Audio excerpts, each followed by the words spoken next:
हम क्या बनाने बैठे थे और क्या बना बैठे, कहीं मंदिर बना दिया तो कहीं मस्जिद बना बैठे। अरे हमसे तो अच्छी है ज़ात परिंदों की, वो मंदिर पे भी जा बैठे और वो मस्जिद पे भी जा बैठे। दोस्तों हद्दां सरहद्दां दा मसला जड़ा है वो पकदा रहा है। ज़मीन इख्तियार करन दी चाह मनुख दे अंदर बहुत मुੱਢ कदीम तो रही है और धर्मां दे नां ते लड़ाई, जगह नूं हथियाउण दी लड़ाई अक्सर चलदी रहिंदी है। इसी किस्म दा एक मुद्दा है अफगानिस्तान दा मुद्दा जो हर एक अखबार दीयां सुर्खियां दे विच शुमार है और इस दे नाल संबंध रखण वाली एक खबर जो पंजाब तो है और एक इस किस्म दे इंसान दा राबता भी इन्हां खबरां दे नाल है। ਉਹ ਨੇ ਡਾਕਟਰ ਜ਼ੋਰਾ ਸਿੰਘ। ਡਾਕਟਰ ਜ਼ੋਰਾ ਸਿੰਘ ਨੇ ਕੁਝ ਖਾਸ ਕਿਸਮ ਦੀਆਂ ਸਟੇਟਮੈਂਟਸ ਦਿੱਤੀਆਂ ਨੇ ਜੋ ਅੱਜ ਕੱਲ੍ਹ ਅਖਬਾਰਾਂ ਦੀਆਂ ਸੁਰਖੀਆਂ ਬਣ ਗਈਆਂ। ਡਾਕਟਰ ਜ਼ੋਰਾ ਸਿੰਘ ਇਸ ਵਕਤ ਦੇਸ਼ ਭਗਤ ਯੂਨੀਵਰਸਿਟੀ ਦੇ ਐਜ਼ ਅ ਚਾਂਸਲਰ ਆਪਣੀਆਂ ਸੇਵਾਵਾਂ ਨਿਭਾ ਰਹੇ ਨੇ ਤੇ ਇੱਕ ਬਿਆਨ ਉਹਨਾਂ ਰੀਸੈਂਟਲੀ ਦਿੱਤਾ ਉਹ ਇਹ ਸੀ ਕਿ ਅਫਗਾਨਿਸਤਾਨ ਦੇ ਵਿੱਚ ਜੋ ਵੀ ਮਾੜੇ ਹਾਲਾਤ ਚੱਲ ਰਹੇ ਨੇ ਉਹਨਾਂ ਦੇ ਚੱਲਦਿਆਂ ਜੋ ਉੱਥੋਂ ਦੇ ਨੀਡੀ ਸਟੂਡੈਂਟਸ ਨੇ ਜਾਂ ਜੋ ਸਟੂਡੈਂਟਸ ਵਿਲਿੰਗਲੀ ਇੱਥੇ ਆਉਣਾ ਚਾਹੁੰਦੇ ਨੇ ਤਾਂ ਪੜ੍ਹਾਈ ਦੇ ਵਿੱਚ ਉਹ ਪੂਰਾ ਸਪੋਰਟ ਕਰਨਗੇ। ਇੱਧਰ ਐਜੂਕੇਸ਼ਨ ਜੇਕਰ ਉਹ ਲੈਣਾ ਚਾਹੁੰਦੇ ਨੇ ਤਾਂ ਇਹਨਾਂ ਦੀਆਂ ਸੇਵਾਵਾਂ ਉਹ ਲੈ ਸਕਦੇ ਨੇ। ਦੇਸ਼ ਭਗਤ ਯੂਨੀਵਰਸਿਟੀ ਜਿਹੜੀ ਆ ਉਹਨਾਂ ਨੂੰ ਐਡਮਿਸ਼ਨਸ ਦੇਗੀ ਔਰ ਇਸ ਤੋਂ ਇਲਾਵਾ ਹੋਰ ਵੀ ਕੁਝ ਖਾਸ ਗੱਲਾਂ ਬਾਤਾਂ ਡਾਕਟਰ ਸਾਹਿਬ ਨਾਲ ਅਸੀਂ ਕਰਾਂਗੇ। ਡਾਕਟਰ ਸਾਹਿਬ ਪ੍ਰੋਗਰਾਮ ਵਿੱਚ ਸਵਾਗਤ ਹੈ। Thank you Gurneet, thank you. जिस तरह तुसीं बहुत आला तरीन काम किया है और देश भगत यूनीवर्सिटी असीं कहते हाँ पर यह एक इंटरनैशनल स्टैंडर्ड्स की यूनीवर्सिटी ऑलरेडी है क्योंकि बहुत सारे देशों के स्टूडेंट्स ऑलरेडी तुहाडे कोल आउंदे ने। मैं ज़रा चाहांगी साडे दर्शकों नूं दसो किन्ना देशों के जिहड़े स्टूडेंट्स हैगे ने वो ऑलरेडी काफ़ी सालों तो तुहाडे नाल जुड़े हुए ने। गुरनीत ऐसा है भी देश भगत ग्रुप ऑफ इंस्टीट्यूट्स जो वो 1996 तो काम कर रहा है जी। ਅਸੀਂ ਪਹਿਲਾਂ ਇੱਕ ਇੰਸਟੀਚਿਊਟ ਐਸਟੈਬਲਿਸ਼ ਕੀਤੀ, 2 ਕੀਤੀਆਂ, 3 ਕੀਤੀਆਂ, 4 ਕੀਤੀਆਂ। ਇਸ ਤਰ੍ਹਾਂ ਕਰਦੇ ਕਰਦੇ ਹੀ 2012 ਦੇ ਵਿੱਚ ਜੀ ਪੰਜਾਬ ਗਵਰਨਮੈਂਟ ਨੇ ਦੇਸ਼ ਭਗਤ ਗਰੁੱਪ ਆਫ ਇੰਸਟੀਚਿਊਟਸ ਦੀਆਂ ਸੇਵਾਵਾਂ ਨੂੰ ਦੇਖਦੇ ਹੋਏ ਦੇਸ਼ ਭਗਤ ਯੂਨੀਵਰਸਿਟੀ ਦਾ ਐਕਟ ਪਾਸ ਕਰਤਾ ਅਸੈਂਬਲੀ ਦੇ ਵਿੱਚ। ਤਾਂ 2012 ਦੇ ਵਿੱਚ ਦੇਸ਼ ਭਗਤ ਯੂਨੀਵਰਸਿਟੀ ਐਸਟੈਬਲਿਸ਼ ਹੋਈ as establish by the government of Punjab ji which is the university which is UGC approved ji and NAC accredited and we proudly say that we are the only university in Punjab and Northern India which is 12B recognized from UGC and NAC accredited. जी both these accreditations are with the Desh Bhakt University. So I as a chancellor of the Desh Bhakt University we had gone through the news all around that Afghanistan ਦੇ ਵਿੱਚ ਬਹੁਤ ਜ਼ਿਆਦਾ political instability ਹੈ ਜੀ।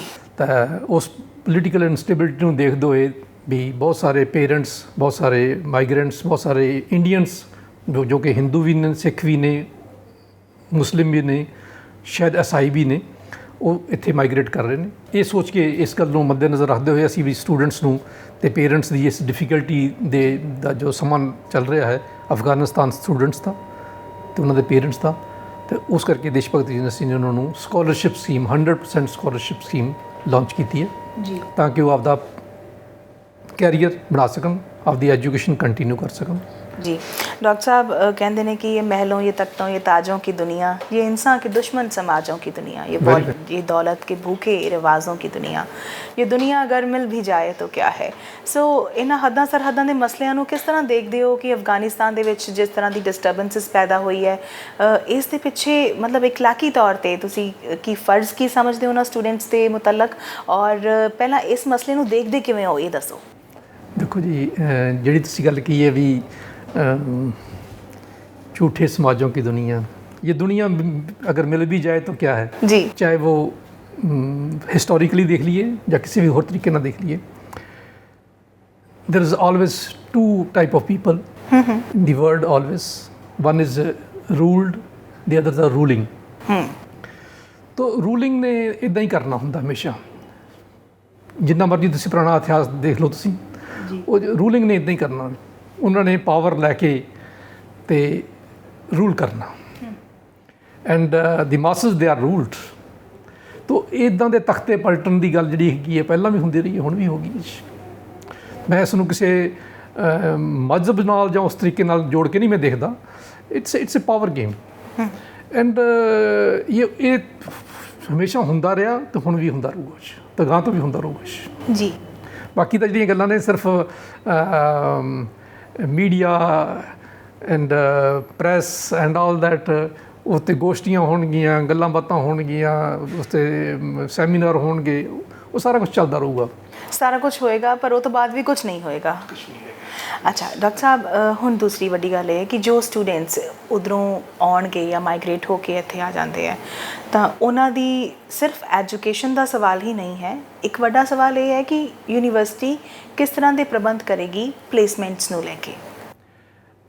ਜਿਹੜੇ student ਸਾਡੇ ਪਹਿਲਾਂ ਦੇਸ਼ ਭਗਤ ਯੂਨੀਵਰਸਿਟੀ ਦਾ ਜੋ ਕੈਂਪਸ ਆ ਉਹਦੇ 'ਚ ਇੰਟਰਨੈਸ਼ਨਲ ਸਟੂਡੈਂਟ ਜੀ ਪਹਿਲਾਂ ਹੀ ਹਨ। ਸਾਡੇ ਕੋਲ ਹਿੰਦੁਸਤਾਨ ਦੀਆਂ ਆਲਮੋਸਟ 15 ਸਟੇਟਸ ਦੇ ਬੱਚੇ ਨੇ ਜੀ। So it's a national campus. Then we have international students as well and it's a international campus as well. ਸਾਡੇ ਕੋਲ ਨੇਪਾਲ ਤੋਂ, ਸ਼੍ਰੀਲੰਕਾ ਤੋਂ, ਭੂਟਾਨ ਤੋਂ, we have students from Burundi, we have students from Nigeria, we have students from South Africa ਦੇ ਨਾਲ ਇੱਕ state ਹੈਗੀ ਹੈ ਉੱਥੋਂ। ਸੋ we have about students from 7 to Kenya ਤੋਂ ਵੀ, ਹਾਂਜੀ 7 to 10 nations ਤੋਂ ਸਾਡੇ ਕੋਲ students, so it's an international campus. So and we have some students who are doing their PhD program from Afghanistan itself. Ji. So the interaction of Desh Bhakt University with Afghanistan is not a new one. So we have little small inroads there. Ji. So having those students from Afghanistan and having studying in Desh Bhakt University will be like having another bouquet in this garden of foreign students and Indian students of Desh Bhakt University. ਜੀ। ਪਹਿਲਾਂ ਤੋਂ ਜੋ students ਦੇ ਨਾਲ ਤੁਹਾਡਾ ਵਾਸਤਾ ਰਿਹਾ ਉਹ ਐਕਸਪੀਰੀਅੰਸ ਕਿਸ ਤਰ੍ਹਾਂ ਦਾ ਸੀ, ਕਿਉਂਕਿ ਇੱਕ ਨਵੇਂ ਉਹ ਕਲਚਰ ਤੋਂ ਆਏ ਹੁੰਦੇ ਨੇ ਔਰ ਇੱਧਰ ਆ ਕੇ ਇੱਕ ਡਿਫਰੈਂਟ ਕਲਚਰ ਅਡਾਪਟ ਕਰਨਾ ਆਪਣੇ ਆਪ ਦੇ ਵਿੱਚ ਇੱਕ ਨਵੀਂ ਗੱਲ ਨਹੀਂ, ਔਰ ਈਵਨ ਯੂਨੀਵਰਸਿਟੀਜ਼ ਵਾਸਤੇ ਵੀ ਇਹ ਇੱਕ ਡਿਫਰੈਂਟ ਐਕਸਪੀਰੀਅੰਸ ਲਾਜ਼ਮੀ ਰਿਹਾ ਹੋਏਗਾ। ਗੁਰਨੀਤ, ਬੜਾ ਜਿਹੜਾ ਕੁਐਸਚਨ ਹੈ ਬੜਾ it has a very deep meaning in this question. And ਜਦੋਂ ਅਸੀਂ ਸਟਾਰਟ ਕੀਤੀ ਜਰਨੀ ਇਹ ਜੀ, ਸਾਡੇ ਕੋਲ ਸਟੂਡੈਂਟ ਕੁਛ ਨੇਸ਼ਨਸ ਦੇ ਆਏ ਤਾਂ ਸਾਨੂੰ ਲੱਗਿਆ ਸੀ ਇਹ ਤਾਂ ਬੜੀ ਵਧੀਆ ਚੀਜ਼ ਆ, it's a great thing man, we are so much motivated and all that. ਲੇਕਿਨ there was so much of challenge, ਉਹਨਾਂ ਦੇ ਜਿਵੇਂ ਤੁਸੀਂ ਕੁਐਸਚਨ ਕੀਤਾ ਉਹਨਾਂ ਦੇ ਖਾਣ ਪੀਣ ਦਾ, ਉਹਨਾਂ ਦੇ ਰਹੁ ਰੀਤੀਆਂ ਦਾ, ਉਹ ਸਾਰਾ ਕੁਛ ਦਾ ਤਾਲਮੇਲ ਕਰਨਾ ਯੂਨੀਵਰਸਿਟੀ ਦੇ ਵਿੱਚ ਇੱਕ ਬਹੁਤ ਵੱਡਾ ਚੈਲੰਜ ਸੀ। ਲੇਕਿਨ ਉਹ ਐਕਸੈਪਟ ਕੀਤਾ ਐਂਡ ਉਹਦੇ 'ਚ ਅਸੀਂ ਕਾਫੀ ਹੱਦ ਤੱਕ ਕਾਮਯਾਬ ਹੋਏ ਤਾਂ ਸਾਨੂੰ ਐਨਕਰੇਜਮੈਂਟ ਮਿਲੀ ਐਂਡ ਐਨਕਰੇਜਮੈਂਟ ਮਿਲਣ ਤੋਂ ਬਾਅਦ ਅਸੀਂ ਫਿਰ ਦੁਬਾਰਾ ਹੋਰ ਨੇਸ਼ਨਸ ਤੋਂ ਵੀ ਸਟੂਡੈਂਟਸ ਨੂੰ ਸੱਦਾ ਦਿੱਤਾ ਕਿ ਸਾਡੇ ਕੋਲ ਆਉਣ ਤੇ ਪੜ੍ਹਨ। ਕੁਝ ਦਿੱਕਤਾਂ ਜ਼ਰੂਰ ਆਈਆਂ ਹੋਣਗੀਆਂ, ਕੁਝ ਕਿੱਸੇ ਜ਼ਰੂਰ ਹੋਣਗੇ ਤੁਹਾਡੇ ਕੋਲ, ਕੋਈ ਇੱਕ ਅੱਧਾ ਯਾਦ ਹੋਵੇ ਤਾਂ ਸਾਂਝਾ ਵੀ ਕਰੋ। ਫੂਡ ਤੇ ਖਾਸ ਤੌਰ ਤੇ ਜੀ। ਸੇ for example the African student they want non-veg ਜੀ all the time.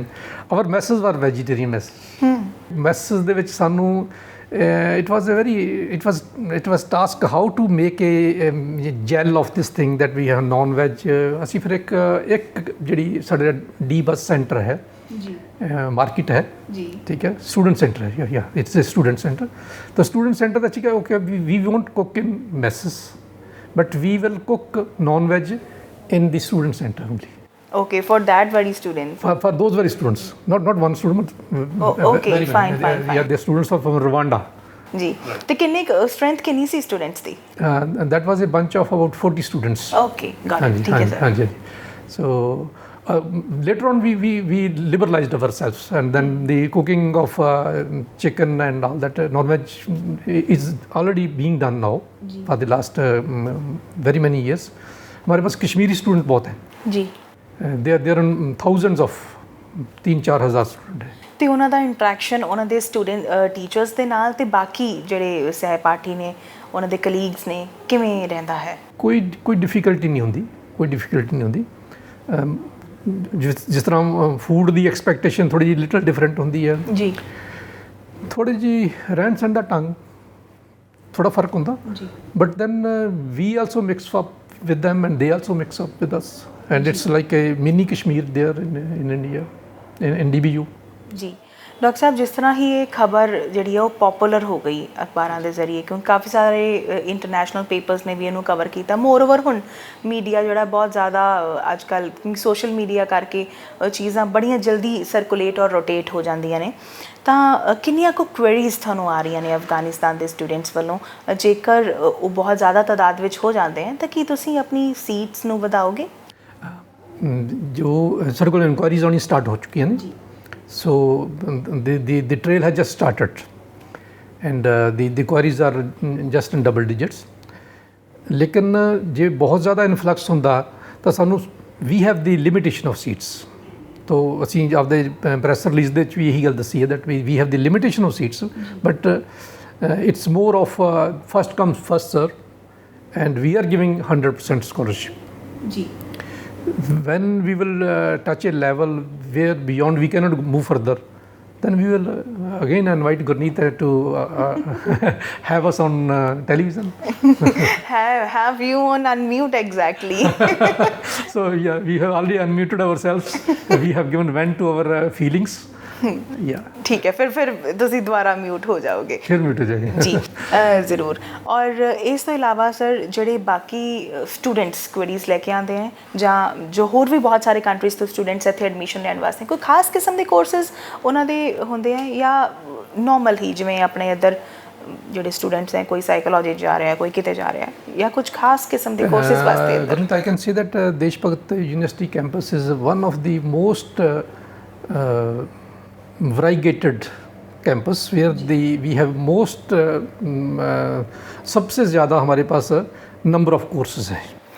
Like all other universities they have the technical courses by and large जी। तो हमारे पास वो सारे technical courses MBA engineering and all वो सभी हैं।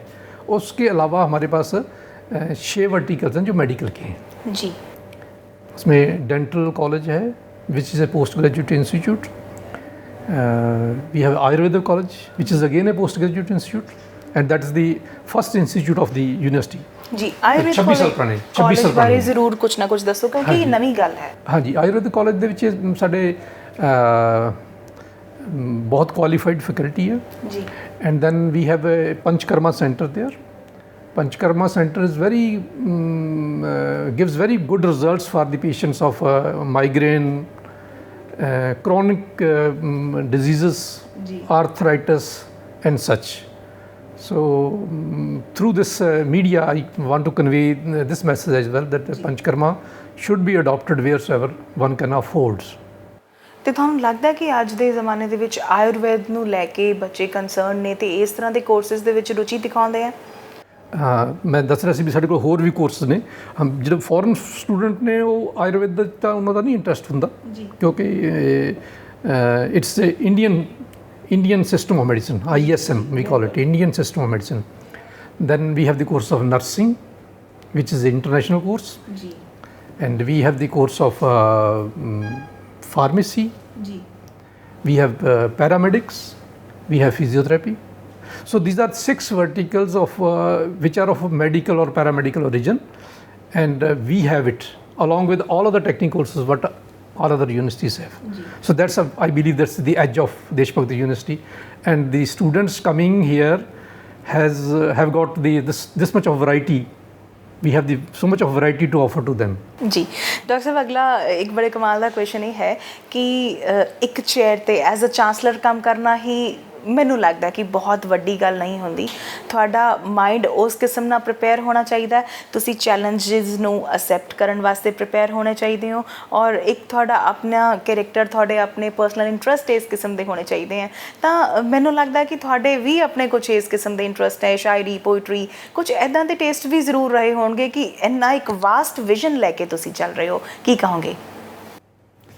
ਮੈਂ ਲਿਖਦਾ ਰਿਹਾ ਕੁਝ ਸੁਣਾਓਗੇ? ਨਹੀਂ ਸੁਣਾਉਣ ਬਾਰੇ ਤਾਂ ਮੈਨੂੰ ਕੁਝ ਨਹੀਂ ਕਹਿ ਸਕਦਾ, ਜੇ ਯਾਦ ਆ ਗਿਆ ਤਾਂ ਗੱਲ ਕਰਦੇ ਕਰਦੇ ਸੁਣਾ ਵੀ ਸਕਦਾ।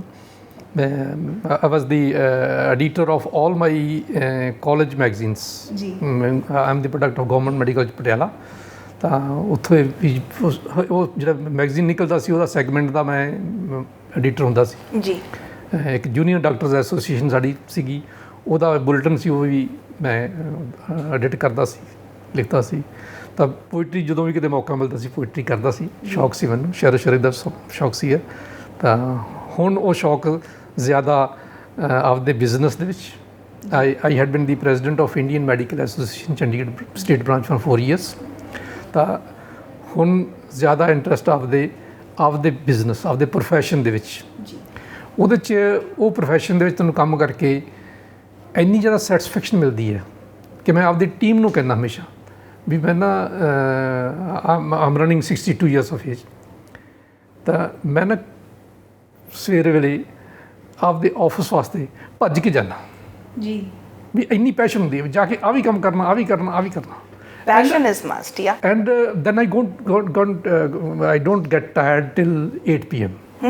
Till 8 p.m. I work different meetings, different minutization, different pondering of the issues and all that, and finally finding the solutions to all the difficulties and problems ਜੀ gives you so much of satisfaction. ਜੀ doctor ਸਾਹਿਬ, ਜੋ ਅਫਗਾਨਿਸਤਾਨ ਦੇ ਮੁੱਦੇ 'ਤੇ ਅਸੀਂ ਵਾਰਤਾਲਾਪ ਦੀ ਸ਼ੁਰੂਆਤ ਕੀਤੀ ਸੀ, ਹੁਣ ਆਖਰੀ ਸਵਾਲ ਵੀ ਉਸ ਮੁਤਲਕ ਹੀ ਮੈਂ ਕਰਦੀ ਹਾਂ ਕਿ ਜਿਹੜੇ ਸਟੂਡੈਂਟਸ, ਹੁਣ ਅਸੀਂ ਕਹਿ ਰਹੇ ਹਾਂ ਅਸੀਂ ਪਲੇਸਮੈਂਟਸ ਦੀ ਵੀ ਓਪਰਚੁਨਿਟੀ ਉਹਨਾਂ ਨੂੰ ਦੇਵਾਂਗੇ, ਯੂਨੀਵਰਸਿਟੀ ਬੰਦੋਬਸਤ ਕਰਕੇ ਦੇਗੀ, ਪਰ ਜਿਹੜੇ ਉੱਥੋਂ ਦੇ ਮਾਈਗਰੈਂਟਸ ਹੋਣਗੇ ਉਹ ਇੰਡੀਆ ਦੇ ਵਿੱਚ ਜੌਬ ਕਰਨ ਵਾਸਤੇ ਇੰਡੀਅਨ ਰੈਜ਼ੀਡੈਂਟ ਹੋਣਾ ਜਿਹੜਾ ਹੈ ਉਹ ਜ਼ਰੂਰੀ ਹੈ। ਅਤੇ ਇਸ ਮੁਤਲਕ ਹੀ ਜਾਂ ਕਿਸ ਕਿਸਮ ਦੇ ਪ੍ਰਬੰਧ ਹੋਣਗੇ? ਦੇਖੋ, ਜਦੋਂ ਇੰਡੀਆ ਗਵਰਨਮੈਂਟ ਨੇ ਉਹਨਾਂ ਨੂੰ ਇੱਥੇ ਆਉਣ ਤੋਂ ਅਲਾਉ ਕਰਤਾ ਤਾਂ ਉਹਨਾਂ ਦੇ ਲਾਈਵਲੀਹੁੱਡ ਦਾ ਤਾਂ ਆਪਣੇ ਆਪ ਹੀ ਅੰਡਰਸਟੂਡ ਹੈ, that part is there. When they will educate themselves here, then they will work as well here. And of course, it all depends upon the political stability there. Later on, the government decides that you can again go back and all that. Yeah. But we are limiting ourselves to the educating those students for a better future. ਹਾਂ, ਉਹ ਲੰਗਰ ਵਾਲਾ concept ਰਹਿ ਗਿਆ, education ਲੰਗਰ ਵਾਲਾ, ਉਹ ਜ਼ਰੂਰ ਦੱਸਿਓ। ਹਾਂਜੀ, ਤਾਂ ਮੈਂ ਪਹਿਲਾਂ ਵੀ ਦੱਸਿਆ ਵੀ ਜਿਸ ਤਰ੍ਹਾਂ ਵਿੱਦਿਆ ਦਾਨ ਕਰਦੇ ਹਾਂ, ਸਾਡੇ ਕੋਲ ਤਾਂ ਵਿੱਦਿਆ ਦਾ ਲੰਗਰ ਆ। ਜਿਸ ਤਰ੍ਹਾਂ ਵੀ ਤੁਸੀਂ ਕਿਹਾ ਵੀ ਕਿਉਂ ਤੁਹਾਡੇ ਮਨ 'ਚ ਕਿਵੇਂ ਆਇਆ, ਤਾਂ ਵੀ ਜਦੋਂ ਜੇ ਕੋਵਿਡ ਸੀ ਤਾਂ ਕੋਵਿਡ ਦੇ 'ਚ ਲੋਕਾਂ ਨੇ ਲੰਗਰ ਲਾਏ ਤਾਂ ਹਰੇਕ ਨੇ ਕਿਹਾ ਵੀ ਅਸੀਂ ਵੀ ਪੈਸੇ ਪਾ ਦਈਏ, ਅਸੀਂ ਵੀ ਯੋਗਦਾਨ ਪਾ ਦਈਏ ਐਂਡ ਆਲ ਦੈਟ। ਸਿਮਿਲਰਲੀ ਸਾਡੇ ਕੋਲੇ ਤਾਂ ਵਿੱਦਿਆ ਦਾ ਲੰਗਰ ਹੈ, ਤਾਂ ਅਸੀਂ ਉਸ ਜਿਹੜੇ ਡਿਫੀਕਲਟ ਟਾਈਮ ਦੇ ਵਿੱਚ ਹਿਊਮੈਨਿਟੀ ਲੰਘ ਰਹੀ ਹੈ ਉਹਨਾਂ ਨੂੰ ਅਸੀਂ ਵਿੱਦਿਆ ਦਾ ਲੰਗਰ ਦੇ ਕੇ ਉਹਨੂੰ ਅੱਗੇ ਵਧਾ ਸਕਦੇ ਹਾਂ। ਟਾਈਮ ਨਾ ਖਰਾਬ ਹੋਵੇ, ਆਪਣੇ ਟਾਈਮ ਨੂੰ ਸਟੂਡੈਂਟਸ ਐਟਲੀਸਟ ਯੂਟੀਲਾਈਜ਼ ਕਰ ਲੈਣ, ਬਾਕੀ it's up to the political situations ਔਰ ਇੱਧਰਲੀ ਜਿਹੜੀ ਗਵਰਨਮੈਂਟ ਜੋ ਵੀ ਕਰੇਗੀ। ਤਾਂ ਜਾਂਦੇ ਜਾਂਦੇ ਡਾਕਟਰ ਸਾਹਿਬ ਕੀ ਕਹੋਗੇ? Gurneet, it was very nice interacting with you. Unmute. Thank you so much. Banwaria किरपा कर बनवारिया, बनवारिया किरपा कर बनवारिया, तुझ बाज समर्थ कोई नाही, किरपा कर बनवारिया, तुझ बाज समर्थ कोई नाही, किरपा कर बनवारिया, बनवारिया किरपा कर Banwaria. Thank you so much doctor ਸਾਹਿਬ। ਉਮੀਦ ਕਰਦੇ ਹਾਂ ਕਿ ਅੱਜ ਦੀ ਗੱਲਬਾਤ ਤੁਹਾਨੂੰ ਰੋਚਕ ਜ਼ਰੂਰ ਲੱਗੀ ਹੋਏਗੀ। ਅਫਗਾਨਿਸਤਾਨ ਦੇ ਮੁੱਦੇ ਦੇ ਨਾਲ ਨਾਲ ਅਸੀਂ ਹੋਰ ਵੀ ਜੋ ਤਮਾਮ ਕੋਰਸਿਸ ਵਗੈਰਾ ਇੱਥੇ ਯੂਨੀਵਰਸਿਟੀ ਜੋ ਪ੍ਰੋਵਾਈਡ ਕਰ ਰਹੀ ਹੈ ਸਟੂਡੈਂਟਸ ਨੂੰ, ਔਰ ਡਾਕਟਰ ਸਾਹਿਬ ਦਾ ਵਿਜ਼ਨ ਕੀ ਹੈ, ਯਕੀਨਨ ਤੁਹਾਨੂੰ ਕਲੀਅਰ ਹੋ ਗਿਆ ਹੋਏਗਾ। ਉਮੀਦ ਕਰਦੇ ਹਾਂ ਕਿ ਤੁਸੀਂ ਪਸੰਦ ਕੀਤਾ ਹੋਏਗਾ ਅੱਜ ਦਾ ਪ੍ਰੋਗਰਾਮ। ਮੈਂ ਗੁਰਨੀਤ ਇਜਾਜ਼ਤ ਚਾਹੁੰਦੀ ਹਾਂ, ਦਿਓ ਇਜਾਜ਼ਤ ਪ੍ਰੋਗਰਾਮ ਨੂੰ ਇੱਥੇ ਖਤਮ ਕਰਨ ਦੀ। ਤੁਸੀਂ ਦੇਖਦੇ ਰਹੋ ਦਾ ਅਨਮਿਊਟ।